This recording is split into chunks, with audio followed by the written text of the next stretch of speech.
Olá, alunos! Nesse vídeo iremos estudar os tipos de refração e iremos ver alguns exemplos, certo? De aplicação. Então vamos ao nosso assunto, certo? Tipos de refração. E aí, como nós falamos em tipo de refração, o primeiro tipo nós temos a refração quando nós temos a incidência perpendicular. Ou seja, o nosso raio incidente ele forma um ângulo de 90 graus com a superfície, ou seja, a gente está exatamente em cima da reta normal, né? O raio incidente coincide, né? A direção do raio incidente coincide com a direção normal. Quando isso acontece, observe que o raio refratado ele não sofre desvio, certo? Em relação ao raio incidente, ele continua na mesma direção. É por conta desse tipo de refração, né, de incidência perpendicular, que eu não posso afirmar que a refração é a mudança de direção do raio de luz, porque nesse caso, certo, você pode observar que não há essa mudança de direção. Então, na incidência perpendicular, o raio ele não sofre desvio ao passar de um meio para o outro, mas teremos mudança da velocidade, ok? Vamos agora analisar as incidências oblíquas. Então, nesse primeiro caso aqui de incidência oblíqua agora, existe aqui um ângulo, certo? Com relação à reta normal, esse ângulo aqui é diferente de zero, ok? Então nós temos aqui um ângulo de incidência. E nesse caso nós temos aqui o meio 1, ou material 1, e o meio 2, né, aqui material 2. Onde nesse caso aqui, ó, o índice de refração N2 é maior que N1. Quando isso acontece, ó, nós teremos aqui, certo? O fato de ter essa incidência obriga, nós teremos um desvio da luz, mas quando N2 é maior que N1, o que nós temos aqui é que um ângulo de refração ele será menor do que o ângulo de incidência. Ou seja, o raio refratado ele se aproxima da normal. Então, ao invés dele passar aqui direto, ó, sem sofrer desvio, ele vai sofrer um desvio, certo? Se aproximando da normal. De tal forma que o ângulo de refração é menor do que o ângulo de incidência, como nós estamos observando aqui. Então, se N2 for maior que N1, certo? Θi vai ser maior que θr, ou, vou escrever como eu gosto, né? O θr vai ser menor do que o θi. Então, quando N2 é maior que N1, θr é menor que θi, ok? E no terceiro caso, na realidade, você tem agora, continua tendo uma incidência oblíqua, mas nesse caso agora N2 é menor que N1. Então, a luz ela está saindo do meio mais refringente para o meio menos refringente. Então, quando N2 é menor que N1, então θr é maior que θi. Então, nesse caso aqui, quando você vai para um meio menos refringente, certo? O raio refratado ele tende a se afastar da normal. Isso faz com que θr seja maior que θi. Tudo bem? Então, nós temos três casos. A incidência normal, o raio refrata sem sofrer desvio. Nós temos a incidência oblíqua, onde a luz vai do meio menos refringente para o meio mais refringente. Quando isso acontece, o raio refratado se aproxima da normal. Isso significa dizer que θr é menor que θi.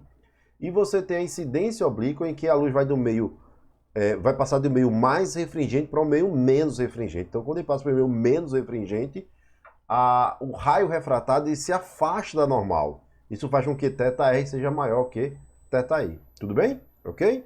Vamos a um exemplo de aplicação? Exemplo 6, aqui uma questão Ita-São Paulo. Um raio luminoso ao passar de um meio 1 para o meio 2, vide figura, tem sua trajetória alterada, passando a formar um ângulo menor com a normal. Há superfície de separação entre os dois meios. Afirma-se então que... Então observe que a luz aqui, certo? Ela sofreu uma refração, de forma agora a ela se aproximar da normal.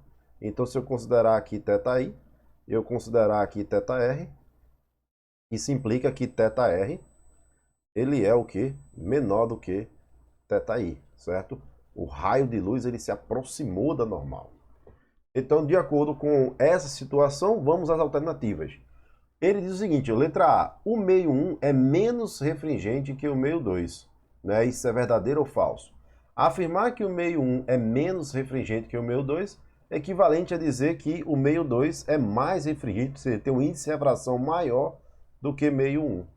Então, N2 é maior que N1. O que acontece quando N2 é maior que N1? Quando N2 é maior que N1, eu vou ter o quê? Que θr é menor do que θi. E é o que acontece, ó, θr é menor que θi.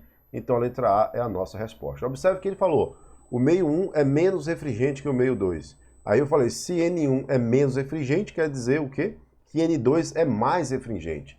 Então a gente faz aquela análise que a gente fez inicial, então se N2 for maior que N1, θR é menor que θI. Então letra A é a nossa resposta. Mas vamos ver as outras.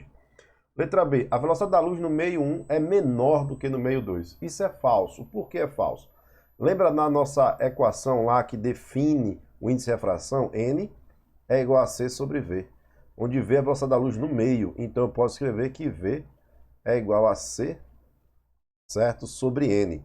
O que significa? Significa dizer que V e N são inversamente proporcionais. Se eu aumentar V, certo? Eu vou diminuir. Se eu aumentar N, eu vou diminuir V, certo?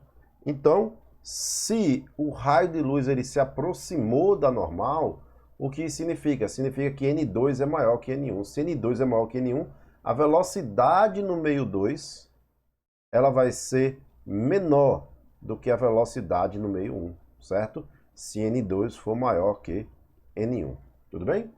Aí, letra C, a relação N1 sobre N2 entre os índices de refração relativo ao ar é maior que 1. Então, se eu faço aqui a relação entre N1 e N2, ó, N1 e N2, certo? Então, como N2 é maior que N1, essa relação aqui é um número menor que 1. É menor que 1 e maior que 0, né? Então, você tem aqui que essa alternativa aqui também é falsa.